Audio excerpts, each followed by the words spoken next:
대한민국이 급속히 고령화되고 있습니다. 2025년 현재 우리나라 65세 이상 인구는 1,000만 명을 넘어섰고 그중 여성이 차지하는 비율은 57%에 달합니다.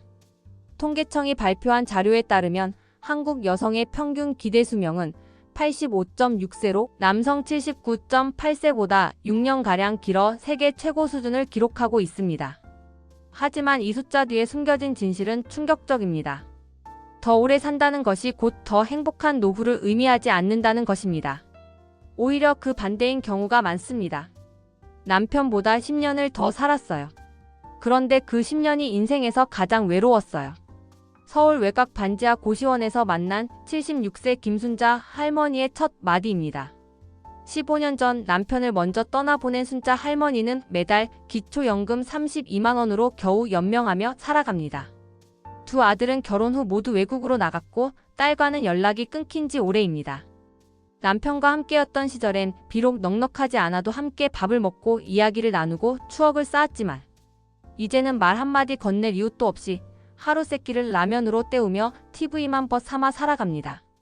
이런 이야기는 순자 할머니만의 사연이 아닙니다. 현재 우리나라 여성 독거 노인은 약 180만 명. 이들 대부분이 더 오래 살지만 더 가난하고 더 외롭고 더 아픈 현실을 살아가고 있습니다.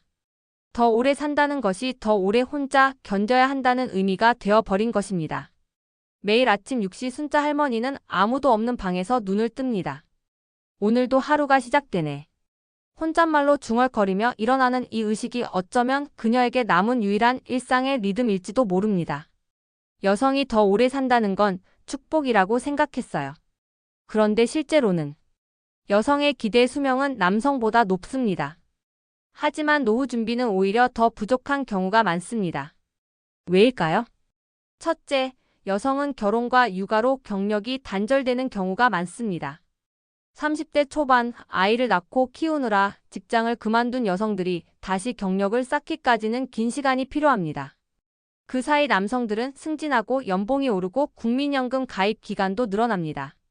둘째, 노동시장에서는 낮은 임금과 비정규직이 많아 노후 자산 축적이 어렵습니다. 여성의 평균 임금은 남성의 68% 수준에 불과합니다. 시간제 일자리, 계약직, 파트타임이 대부분이어서 4대 보험 혜택도 제대로 받지 못하는 경우가 많습니다.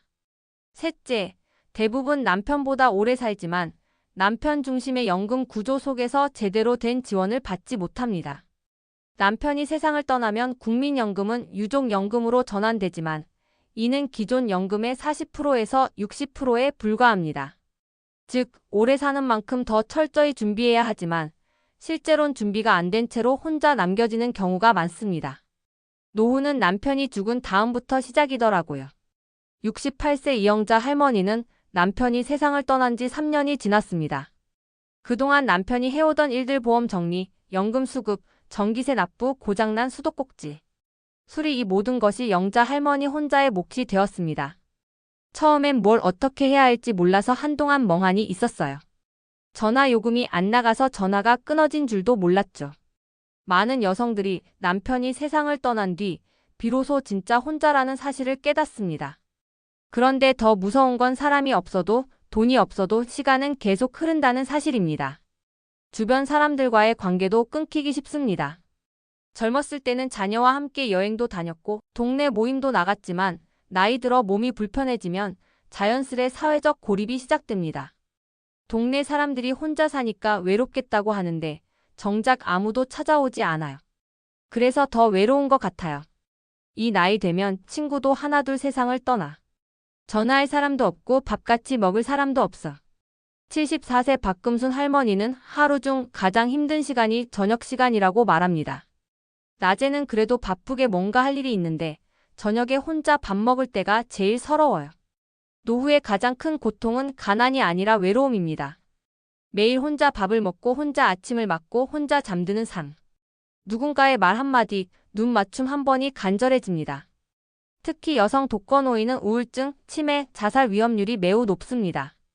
왜냐하면 이 고독이 하루 이틀이 아니라 10년 이상 지속되기 때문입니다. 혼자 산다는 건 그냥 자유로운 1인 생활이 아니라 사람으로서의 존엄이 깎이는 외로운 시간일 수 있습니다. TV에서 나오는 사람들이 내 친구예요. 아침에 일어나서 안녕하세요 하고 인사하고 밤에 안녕히 주무세요 하면서 잠들어요. 바보 같죠? 하지만 이것은 바보 같은 일이 아닙니다. 이것은 생존을 위한 필사적인 노력입니다.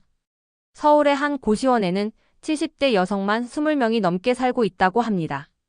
이들은 대부분 기초연금 30여만 원과 폐지수거, 아르바이트로 생계를 유지합니다. 죽을 만큼 힘든 건 아니지만 살아있다 할 수도 없는 삶이라 말하는 이들의 현실.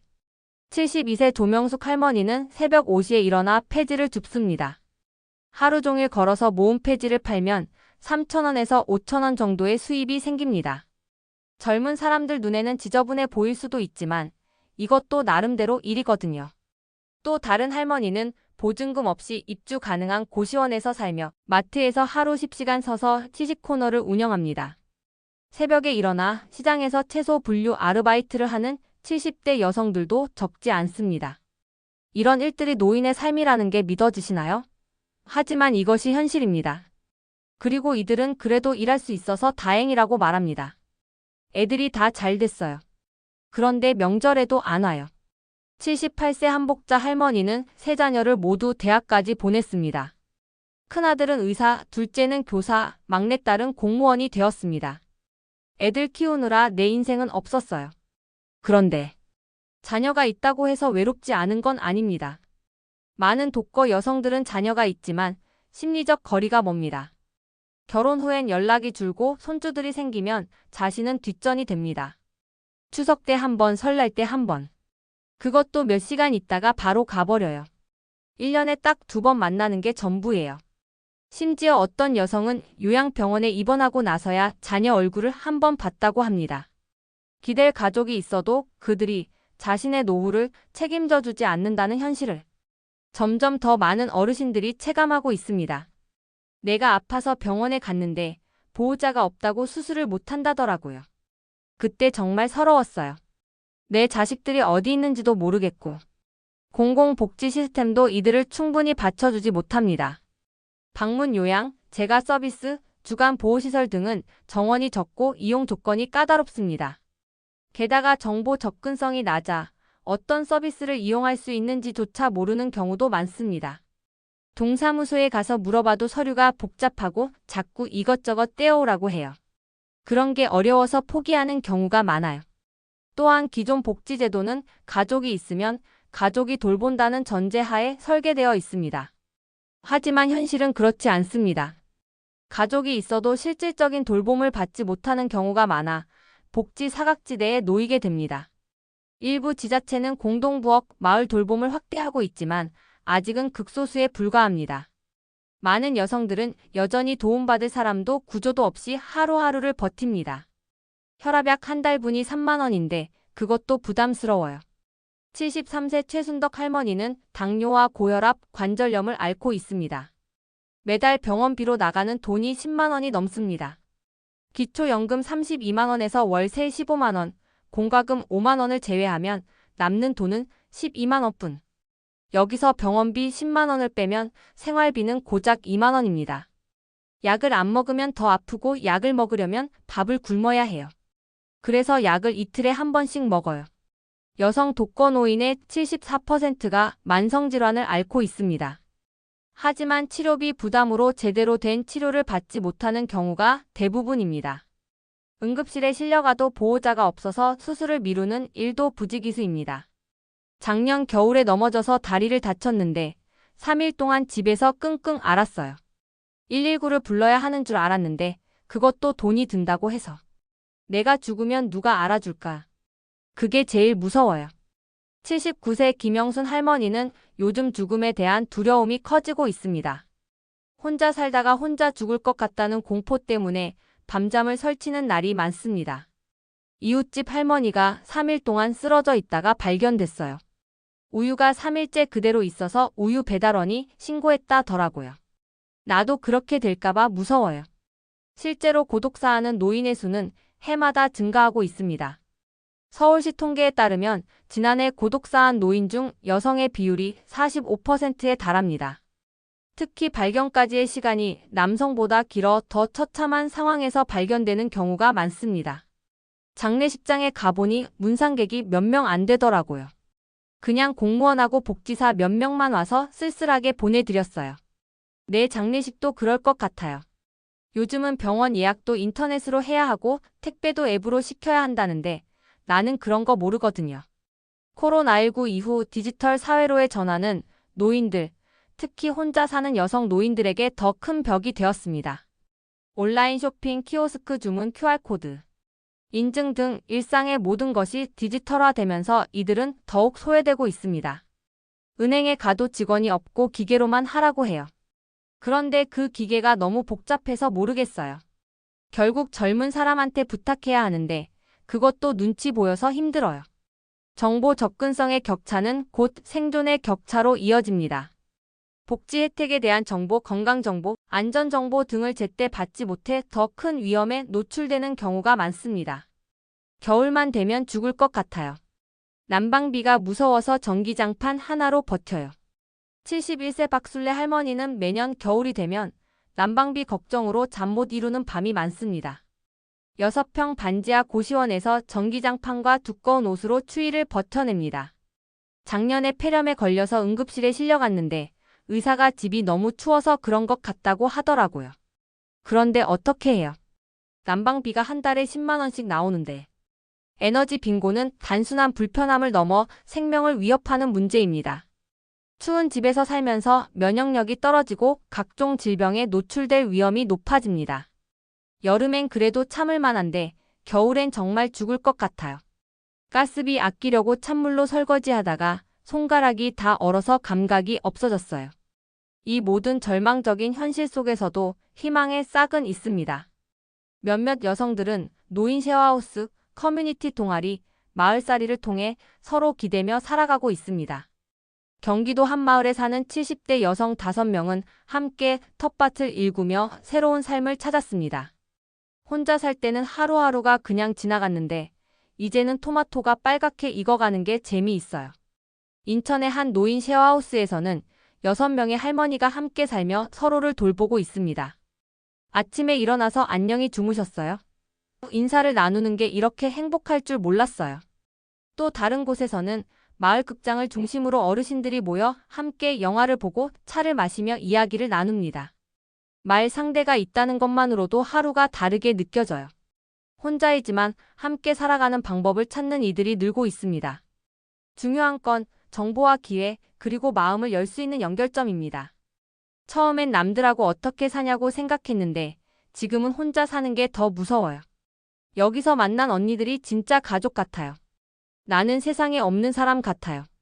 아무도 나한테 관심 없고 나도 아무한테 필요 없고. 75세 정복순 할머니의 말입니다. 이들은 사회의 투명한 존재가 되어버렸습니다. 선거 때만 잠깐 관심받다가 선거가 끝나면 다시 잊혀집니다. 구청에서 안부 확인 전화가 온다고 하는데 6개월에 한 번 오는 게 전부예요. 그것도 살아있냐고 묻는 수준이지 진짜 어떻게 사는지는 아무도 몰라요.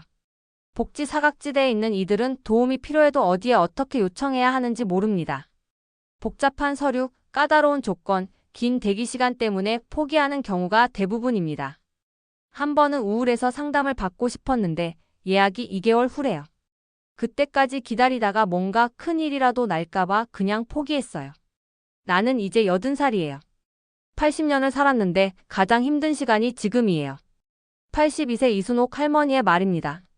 남편보다 오래 살았다는 이유로 가난과 외로움 속에서 긴 시간을 견뎌야 한다면 그것이 과연 축복일까요?